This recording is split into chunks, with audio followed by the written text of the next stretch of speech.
జనసేన అధినేత power star Pawan Kalyan గారు బుధవారం నాడు ఉదయం తెలుగుదేశం పార్టీ అధినేత నారా చంద్రబాబు నాయుడు గారితో సమావేశమైన విషయం తెలిసిందే. రెండో జాబితా విడుదలతో పాటు భవిష్యత్తు కార్యాచరణపై ఇరువురు నేతలు చర్చించినారని తెలుస్తోంది. ఏడాది ఫిబ్రవరి 24న తెలుగుదేశం జనసేన పార్టీల తొలి జాబితా విడుదలైంది. తెలుగుదేశం పార్టీకి చెందిన 94 మంది అభ్యర్థులకు చోటు దక్కింది. 24 మందిలో కేవలం 5 అభ్యర్థులు మాత్రమే జనసేన ప్రకటించిన విషయం మనకందరికీ తెలిసిందే. ఈ నెల రెండో వారంలో ఆంధ్రప్రదేశ్ అసెంబ్లీ ఎన్నికలు, పార్లమెంట్ ఎన్నికల షెడ్యూల్ వెలువడే అవకాశం ఉందనే ప్రచారం సాగుతోంది. దరిమిలా రెండో జాబితా విడుదలపై ఇద్దరు నేతలు కసరత్తు చేస్తున్నారని పార్టీ వర్గాలు చెబుతూ ఉన్నాయి. తెలుగుదేశం జనసేన కూటమిలో బీజేపీ చేరుతుందనే ప్రచారం కూడా సాగుతోంది. అయితే ఈ విషయంపై బీజేపీ నాయకత్వం నుండి అధికారికంగా ప్రకటన రాలేదు. ఆంధ్రప్రదేశ్ రాష్ట్రానికి చెందిన బీజేపీ నేతలతో ఆ పార్టీ నేతలు పొత్తు విషయంపై చర్చలు జరిపారు.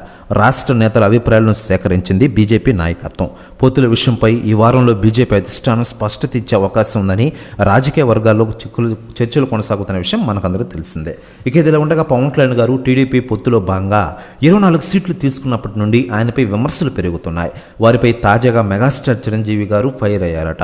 ఆయన మాట్లాడుతూ, నా తమ్ముడు పవన్ కళ్యాణ్ ప్రస్తుతం ఆంధ్ర రాజకీయాల్లో రాణిస్తున్నారు. ప్రజా ప్రయోజనాల దృష్ట్యా టీడీపీతో పొత్తు పెట్టుకున్నారు. పొత్తులో భాగంగా 24 సీట్లోనే పోటీ చేస్తున్నారు. కానీ చాలామంది విమర్శిస్తున్నారు. నా తమ్ముడు జోలికి రావద్దు ఎవరు, ముందే చెప్తున్నా అంటూ సీరియస్ అయ్యారట మెగాస్టార్ చిరంజీవి గారు. ప్రెస్ న్యూస్ కూడా తెగ వైరల్ అవుతోంది.